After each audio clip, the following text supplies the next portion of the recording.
When someone treats you badly, what should you do? Should you roll over and take it? Should you fight back with all your might? In my other podcast, Love and Abuse, my goal is to help you respond to toxic words and behaviors in the healthiest way possible. That way, you have the best chance at improving the relationship and getting out of the toxicity. If you're looking for a way to deal with the difficult people in your life, head over to loveandabuse.com. Life presents the toughest challenges. Every day you are faced with decisions that test your ability to express who you really want to be in this world. We're told to keep saying affirmations and keep thinking positively, but what do you do when that stuff doesn't work? Welcome to the Overwhelmed Brain, where you'll learn to make decisions that are right for you so that you can create the life you want now.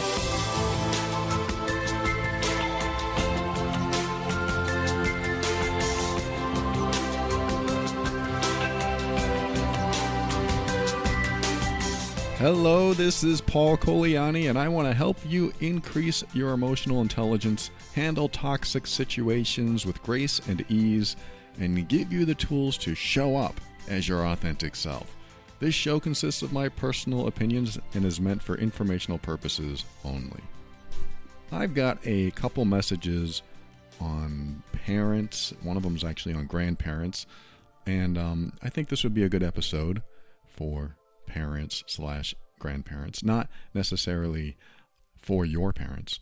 For you, regarding your parents, though, if you have any challenges with your parents, if you have any toxic ties that may need either untying or, like I mentioned during what's called the pre-roll, when I talked about love and abuse, the ability to respond to toxic communication and behavior in the healthiest way possible. So I'm just going to read you a couple messages today, and we'll see where we go with them. If you're having any challenge with a parent or two, or even further down the line into your grandparents, anything like that. But this is really about you. So how you show up in the world, and especially in the world of family, it can determine how they show up in your life. Some people, doesn't matter what you do, you can't change them, and I mean, that's not what my goal is for you to change them, but no matter what you do, they won't change. They won't heal. They won't care that they're hurting you or that they're toxic. They won't believe you. They won't believe that they're toxic or hurting you. So this is something that you have to accept right off the bat, that there are some people that will not change. And when you accept that about people, you can stop suffering in a way. Not always, but in a way you can stop suffering. Because part of suffering sometimes includes staying hopeful. Hope is a good thing when you are hoping for something good to happen. But if it's keeping you in a space of suffering where you believe that they can change, and you keep waiting for them to change, and you keep waiting for them to treat you nicer, more kindly, more respectfully. If you're in that constant waiting state, that can be suffering. And you just continue to hope that they do it over and over again. You show up to their home day after day and hope that they treat you kinder this time. And when you're looking for something that isn't there, that is suffering, or at least a part of it. So you have to allow the option or the possibility that someone is unchangeable. They can't see what they're doing. They can't see it as bad or toxic, and they will stay that way forever. That might be unfair. Like, it sounds like I'm taking away the option of them changing. I believe it's easier to take that option away. I mean, from you, not from them. You take the option of choosing to accept that they can change and choose to accept instead that they cannot. I hope that came out right, but you know what I mean. If you tell yourself, this person will never, ever change, therefore, I will stop trying to make them change. I will stop trying to convince them that what they're doing is hurtful or toxic. I will stop everything in an effort to control or change them, because doing so is only a drain and a strain on me. So this is helpful to let that go. I mean, I've had to accept that certain people in my family will never change. Doesn't mean they won't. It just means it frees me from expecting it. So that is about freeing yourself from false hope and expectations.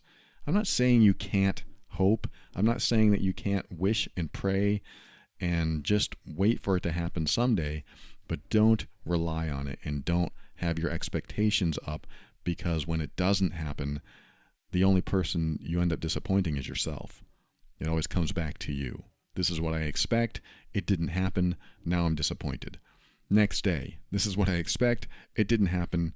I'm disappointed. Or even if you don't expect it, this is what I hope. It didn't happen. Now I'm disappointed. So we'll start with that thought, that premise. Don't expect and don't hope people that haven't changed yet to change. Just free it from your mind to free yourself. Give yourself a break.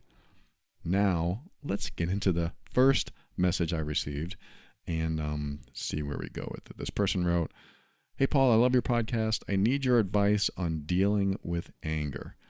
My brother and his wife, both in their 30s, live with my parents but don't contribute. All the financial and household burden falls on my aging parents. My recent visit showed me how selfish, entitled, disrespectful, and manipulative they are. There were fights, a lot went down, and even after all that, they won't move out or let my parents move out because they use emotional blackmail. They're just leeching off of them, and I haven't been able to get my parents, or I have been able to get my parents to set some boundaries.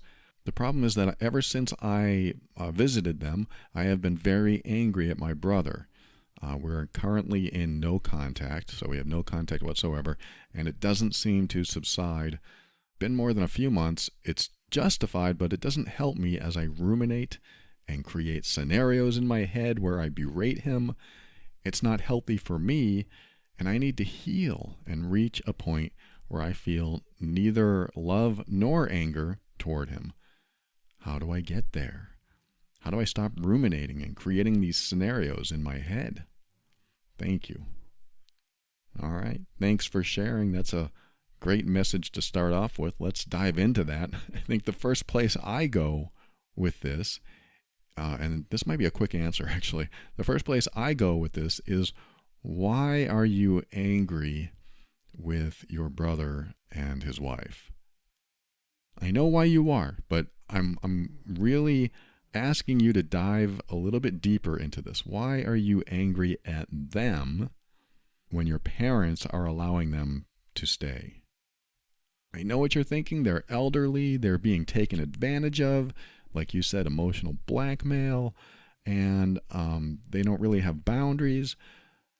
Why are you angry with your brother and his wife for taking advantage of your parents, which it sounds like that's what they're doing, when your parents are allowing them to stay?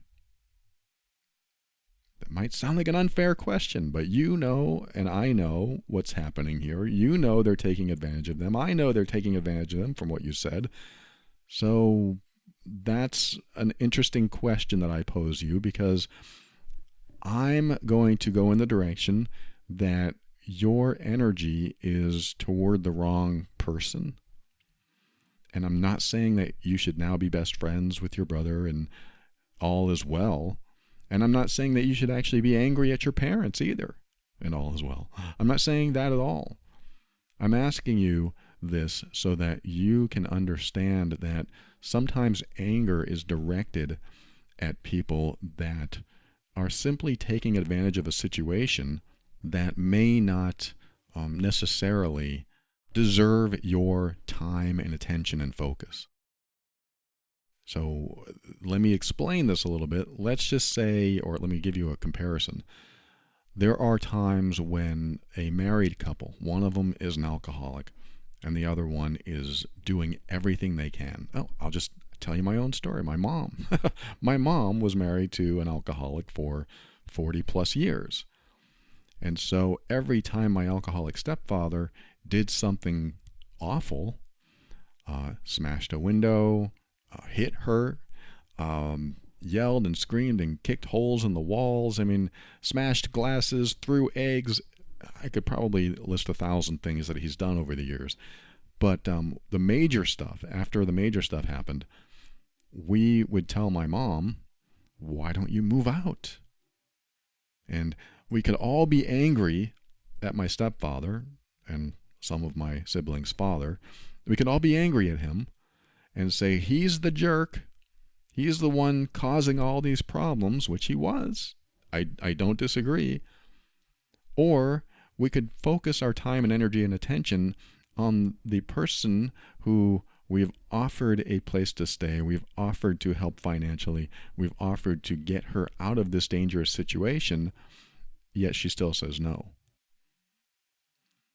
I'm not saying that it's easy. I'm not saying that it's her fault. I'm not saying that you should be angry at your parents. And I'm not saying I was angry at my mom. I'm saying that my energy and attention and focus was more about my mom kicking out the bad element or getting away from the toxic bad element. And because she didn't, she was choosing to stay in a situation that absolutely was dangerous, and she probably felt very scared. Well, I know she did. She felt very scared about leaving him because she didn't know what he would do. And she didn't pursue any paths, any exit or exit strategies. She did not pursue a way out. She wanted it, but she never pursued it. So should we be continually angry and focus on the person that was always hurting her, or at least putting her in a dangerous situation? Or should we focus on her? Or should we step back and say, and this is sort of where I'm going, I am here if you need me. Whenever you need me, whenever you're ready, I'm here for you. I could continue to waste and drain my own energy focused on, quote, the bad guy. Actually, unquote that. He is the bad guy. He was the bad guy in that relationship. I could focus all of my energy on the bad guy. I could focus all my energy on her and ask her, why don't you leave? Why don't you leave this awful, awful person? I'm giving you the resources you need to leave. I'm helping you out the door.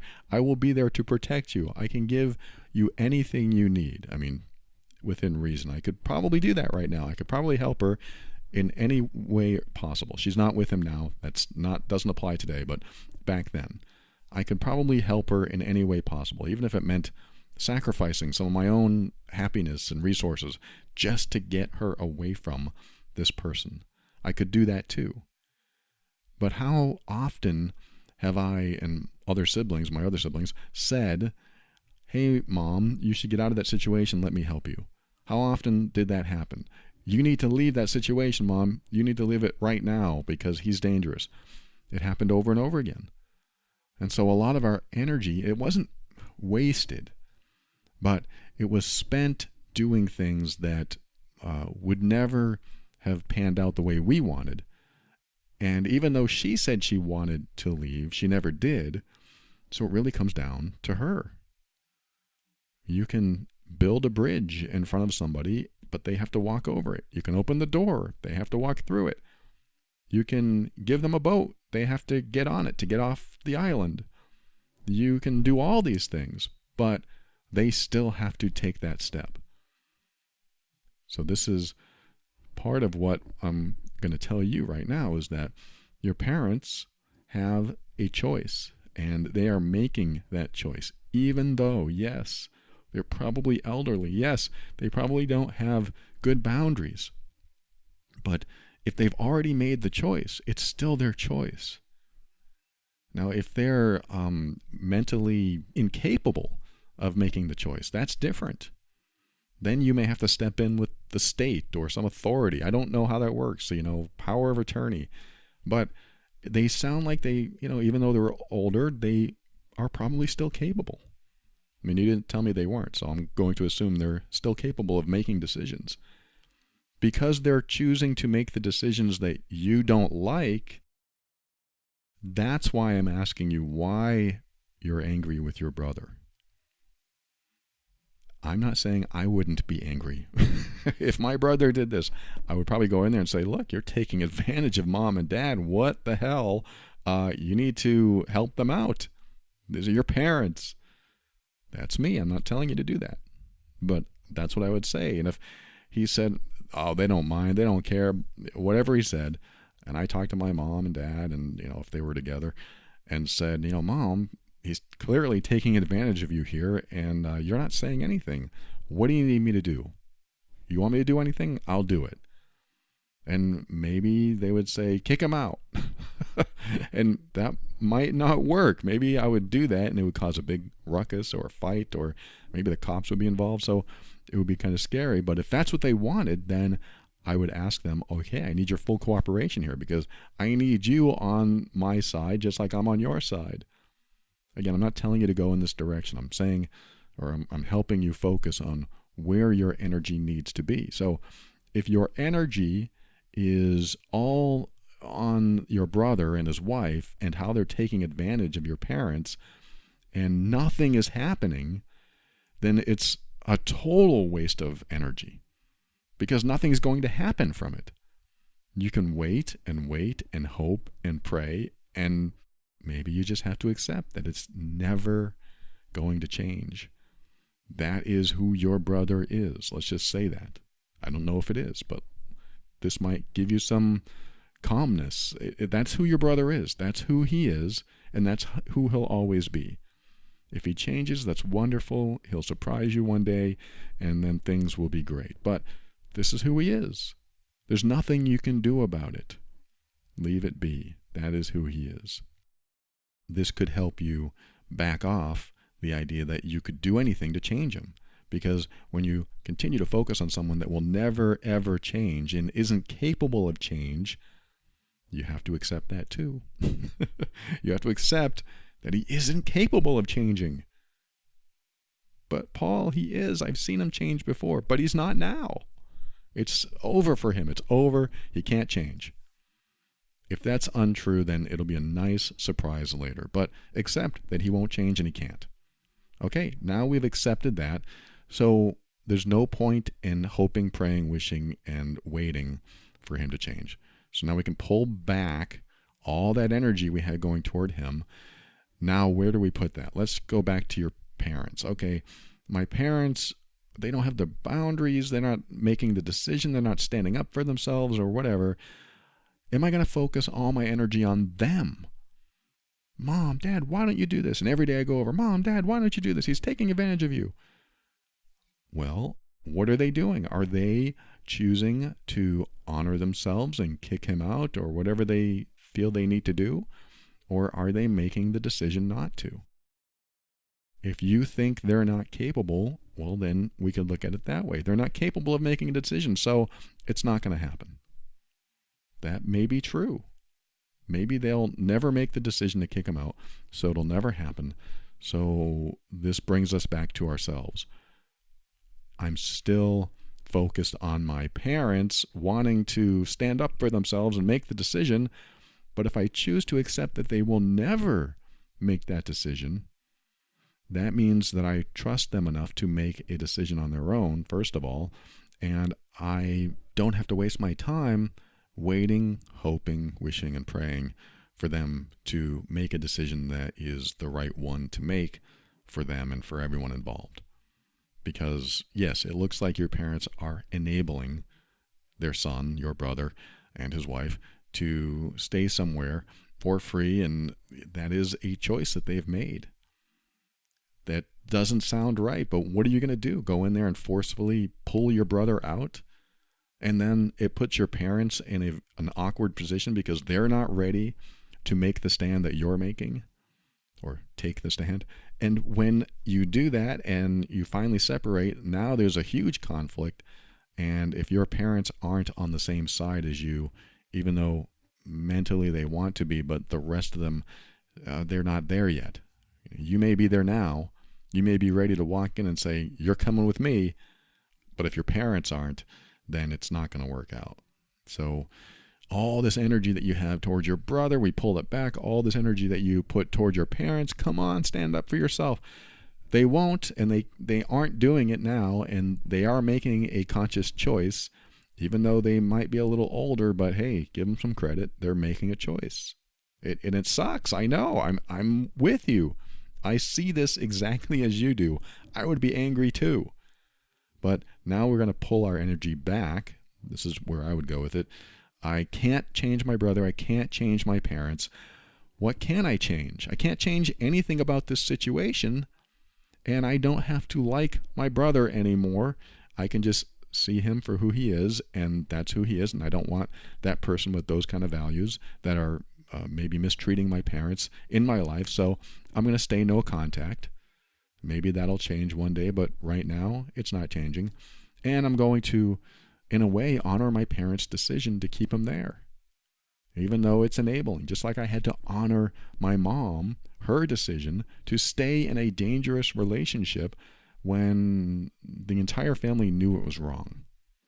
It was wrong to us. It looked wrong. It felt wrong. We knew it was wrong. And she knew it was wrong. She knew she had to get out. But she didn't. So sometimes we had to honor choices we don't agree with.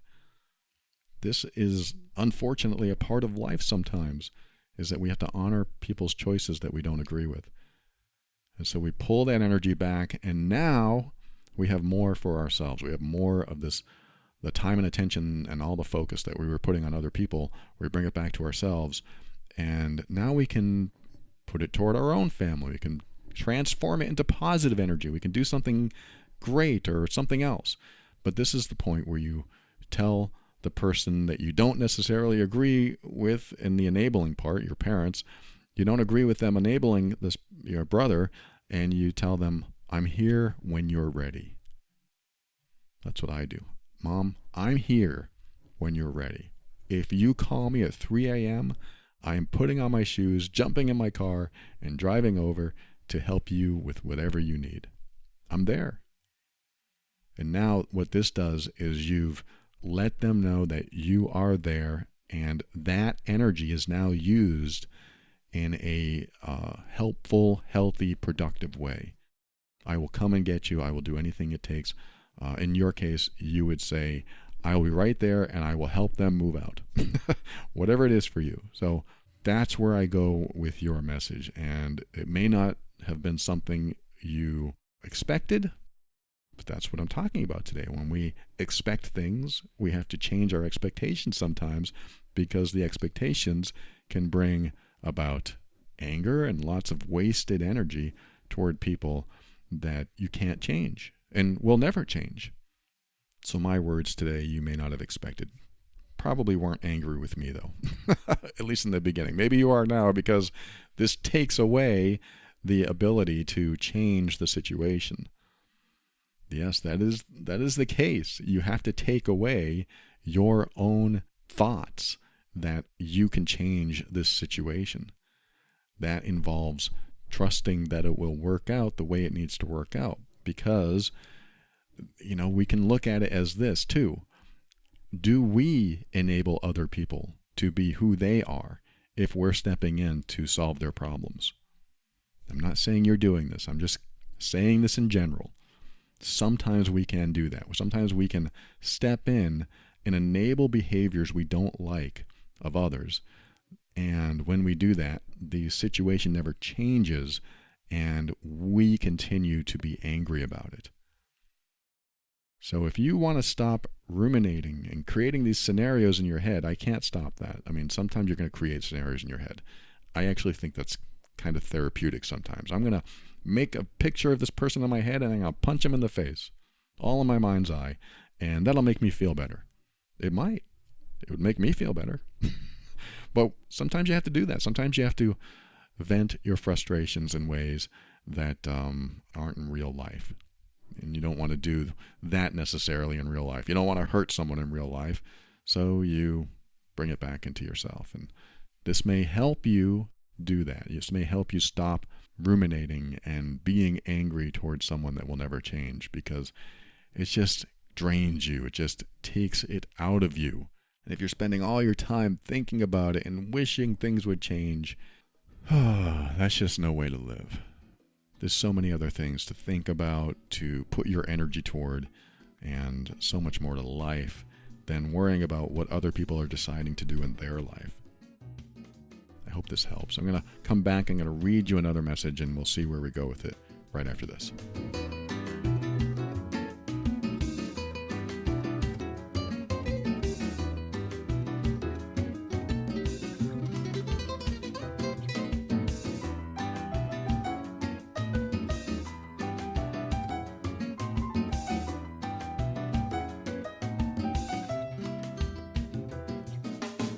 One of my favorite sponsors is on the show today, BetterHelp. If you go to betterhelp.com/brain, you're going to find customized online therapy that offers video, phone, and even live chat sessions with a therapist, so you don't have to see anyone on camera if you don't want to. I don't know about you, but I used to grind my teeth a lot. In fact, my girlfriend still does it. I hear her grinding her teeth. And I know when I was doing it, I was stressed, I had trouble sleeping, and there were just other factors involved. And when I started, I think it was when I was depressed, when I started healing from my depression through therapy, it was night and day. I was suddenly feeling better, I was suddenly sleeping better, and my dentist was very grateful that they didn't have to work on my teeth as much because I was flattening them. It's just awful. Some of the physical ailments that can come from stress and anxiety and other things that we're dealing with a little too much in the world. And regardless of what you're going through, BetterHelp offers a fantastic alternative to in-person therapy. Like I said, you can do it online through phone or video. And when you set it up, you'll get assigned a therapist, and you can also choose the right therapist for you. And you can even do this midway through when you're working with a therapist and you realize, I need somebody else that is going to work with exactly what I'm going through. You can choose another one, and you'll be assigned one. And these are fully qualified, licensed professional therapists that will help you with almost anything you're going through. Are you having trouble sleeping? Are you overeating? Are you undereating? Are you grieving? Are you having relationship issues? BetterHelp is there, and because this podcast is sponsored by BetterHelp, the Overwhelmed Brain listeners get 10% off their first month if you go to betterhelp.com/brain. And that's two words, better, BETTER, help, HELP.com/brain. It's much more affordable than in-person therapy, so give it a try and see if online therapy can help you lower your stress. If you're looking for something like this, get the help you need today. Go to betterhelp.com/brain. That's betterhelp, HELP.com/brain.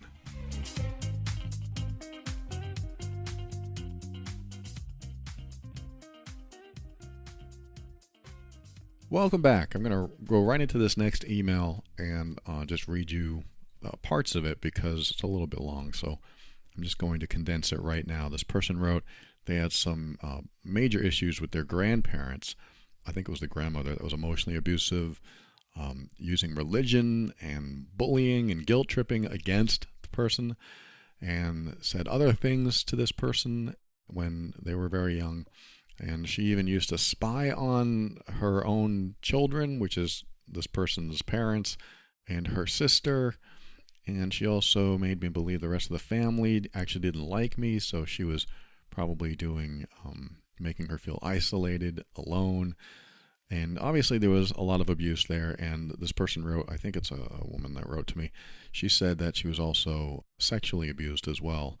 Then she said, now that I'm away from my parents, my grandparents, and I'm having to go through the trauma work from the abuse, she says, I'm debating telling my parents about the years of emotional abuse and the sexual abuse, but I know that either my dad won't believe me or it'll cause a lot of drama. I already told them that I was going no contact with my grandparents, and my father took that personally. I don't even know if he knows he's allowing them to control him. My mother is also emotionally abusive, and her constant mood swings make it hard to talk to her. She had a hard childhood, so I can empathize, but I'm tired of walking on eggshells when I'm around her. My father is narcissistic or has no access to empathy or chooses not to, I'm not sure. He chalks up my emotional outbursts or anger issues as if I'm a teenager, even though I'm a woman. This makes it hard to want to talk to him because all I know is his anger. Otherwise, he's a stranger. Because I did such a great job at hiding my problems, or maybe they just don't want to see them, telling them anything about my mental health and how far it goes back would probably be shocking. I just don't know if it's the right thing to do or if I should just bear through it like I always have. As it is now, I barely speak to my father, and I keep my mother at arm's length. I'm tired of hiding behind a brick wall when I'm around them, but if I speak my mind, I'm the bad guy.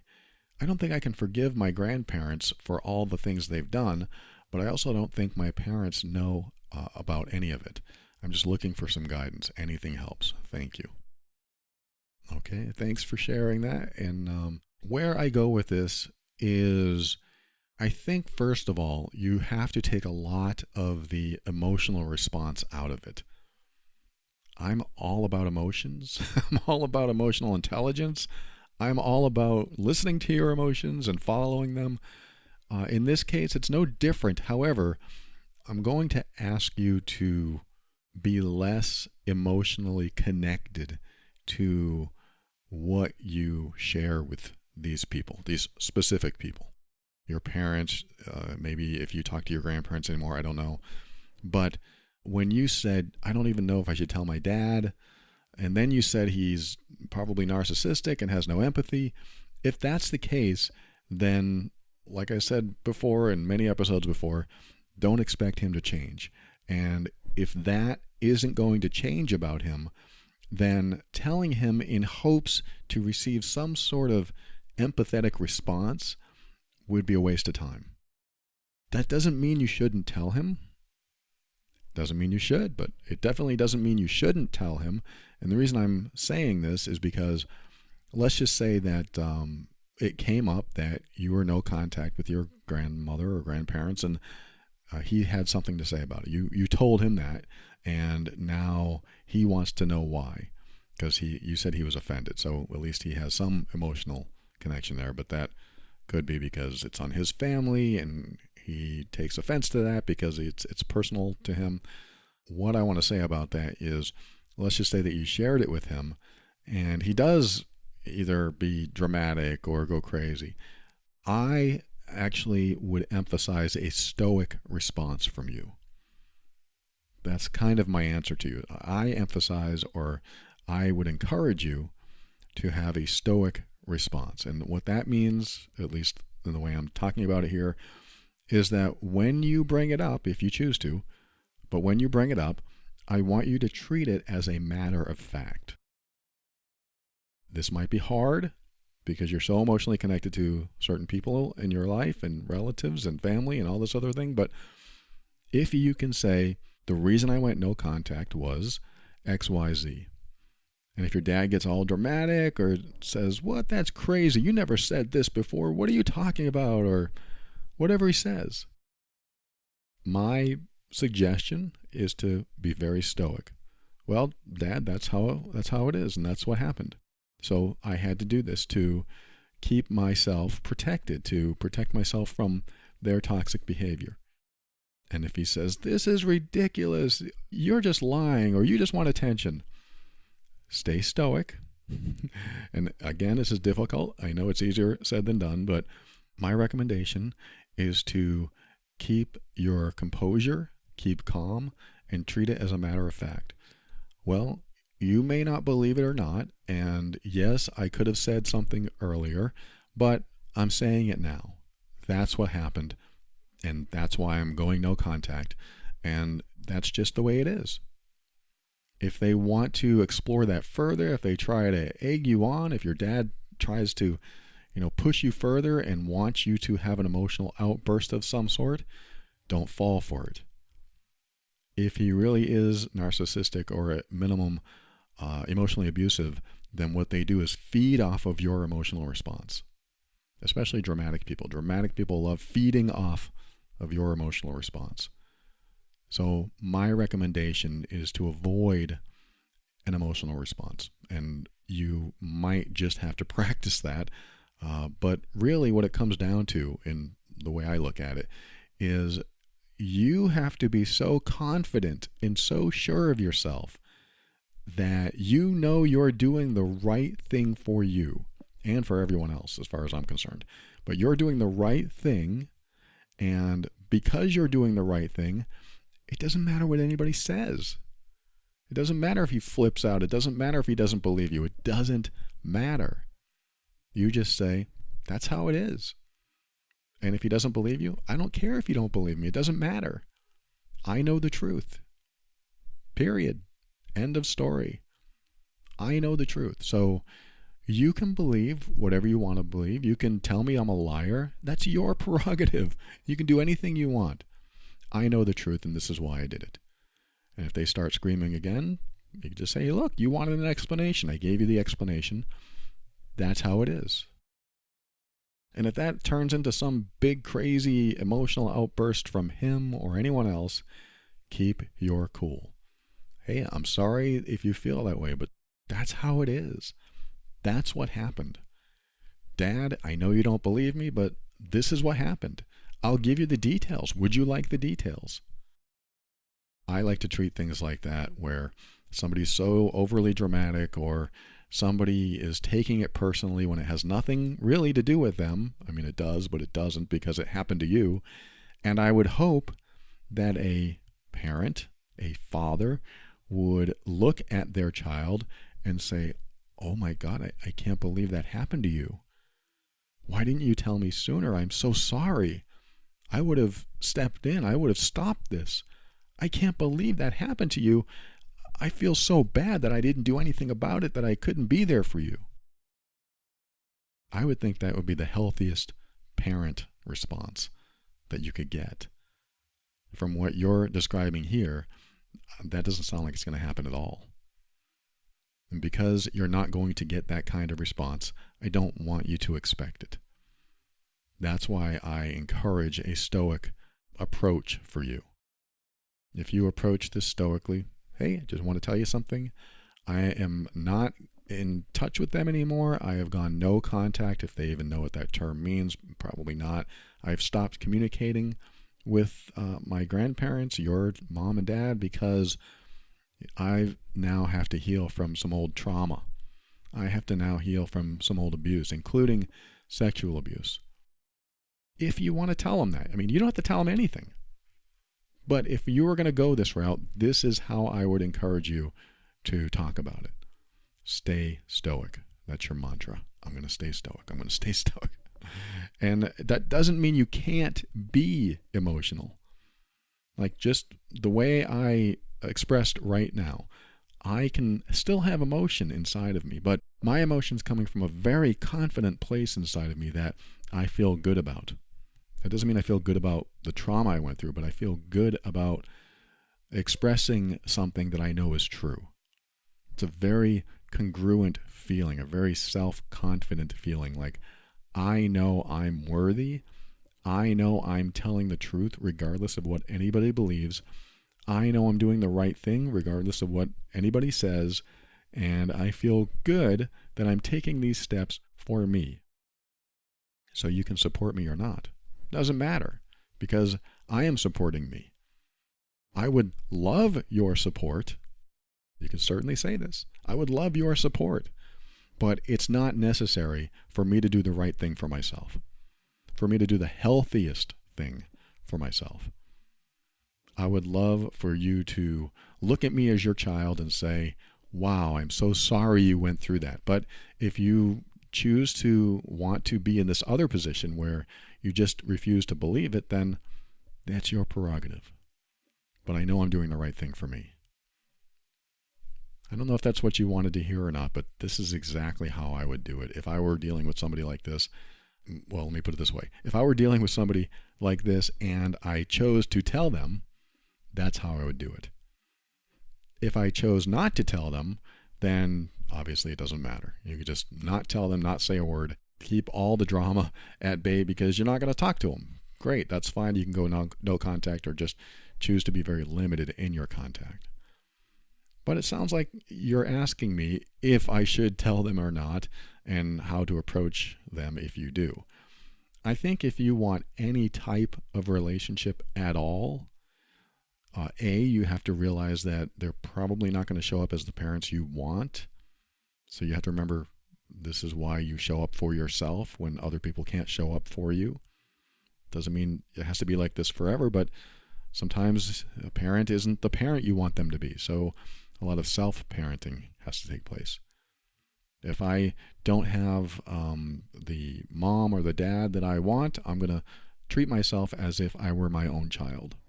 If that sounds a little strange, it's not. It's psychologically sound. I know it is because I've done it. Hey, Paul, what do you need? And I'll ask myself, hey, Paul, what do you need? I'm really proud of you. That's what I'd tell myself. I'm really proud of you. Look at what you accomplished. You've done so much. Yeah, I don't think I've done that much. Are you kidding me? Look at what you've done. Look what you've accomplished. And then if I have any argument, I'll just talk myself out of it. I'm my own best mom and dad. That's all I mean by self-parenting. And you don't have to do that if you don't need it. But sometimes we don't have the parents that we want, and we need to create those parents out of thin air so that we can maybe fulfill something that is missing in us, like if there's a void or a gap. And that's a huge concept. I don't mean to simplify it and just gloss over it. That's a huge concept and requires a lot, maybe one-on-one therapy or coaching or whatever. But it is a concept that I like to use in my own life just in case I ever feel like there's something missing in my life and I need to talk to myself about it, or there was something missing in my childhood. Like, you said you went through this abuse, sexual abuse, like one of the biggest, probably the biggest violation to a child that any child could ever go through. And so, wow, that's very tough, because if you have not received the parental love and guidance and support that every child should receive, especially after something like that, that is a lot to work through. It's a lot to heal through. I'm so sorry you went through that. If I were your father, that's what I would say. I might be crying by now. I'd feel so awful. I would be angry. I mean, I think the first thing I would do is hit my fist to my hand and say, who the hell was it? I would want to know, because I would be pretty pissed. I would be angry, and I would want to do something about it. That's how I would want to feel. That's how I would want my father to speak to me after I told him something like that. But from what you told me, don't expect it. Don't. I mean, it'll be nice if it happens, but you already told me how it's been, so don't expect anything more than what you've already seen. So that's my suggestion. Just approach this stoically if you choose to tell. And if I were in your shoes, I would debate if it's worth saying anything at all. Yes, it might cause drama, but at the same time, it's an opportunity to show up as this confident person saying, you know what?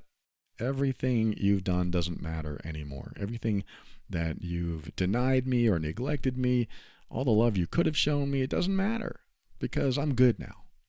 Whatever you were trying to do to make me feel a certain way or make me feel inferior or unloved, that's all in the past now. I'm good now. So you can't hurt me anymore. And that's where I go with that. It's like the parent that wanted to make you feel inferior or unloved or neglected, you can't hurt me anymore. You can try all you want. In your mind you're thinking, I hope you don't, but I'm done. I'm done with this feeling of being a victim to your punishment.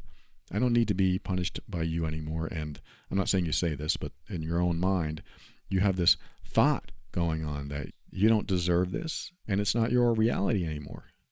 It might be their reality forever, but your reality is different now. Your reality isn't feeling like a victim to their punishing or whatever they think they're doing. Like you said you're tired of hiding behind a brick wall, and maybe because of that, you should tell them. If you don't want to hide behind a brick wall, then break it down and say, this is what happened. If you don't believe me, it doesn't matter. This is what happened. I mean, I wouldn't start it off with, if you don't believe me, but if they don't believe you, if your dad doesn't believe you, it doesn't matter. Dad, it doesn't matter if you don't believe me. I'm okay with that. I know the truth. I know what happened. I would hope that you'd believe your own child, but if you don't want to, that's your prerogative. I know what happened, and this is what I'm doing. So that might be your way out from behind the brick wall. And yes, this does come at the risk of losing any type of connection with somebody that you may want to have a connection with. And this is why I think it's important to become accepting that certain people will never show up as the person you want them to be. And if you're okay with that, or at least if you can become okay with that, then you can show up as I've spoken about today. I hope this helps. Good luck with this. Stay strong. I wish you much strength and healing through what you're going through. I'm so sorry that you did have that happen in your past, but here you are right now, working your way through it, healing your way through it, and you will do great. You will feel so much better. Keep going. Thanks for joining me today. We'll be right back with my thank yous and my goodbyes right after this.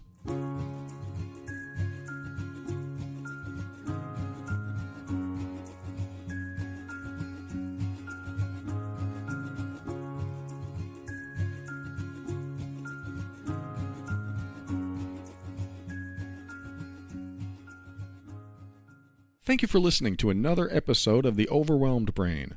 I want to thank BetterHelp. Go to betterhelp.com/brain and get 10% off your first month if you're dealing with anything that you just need to talk to somebody about.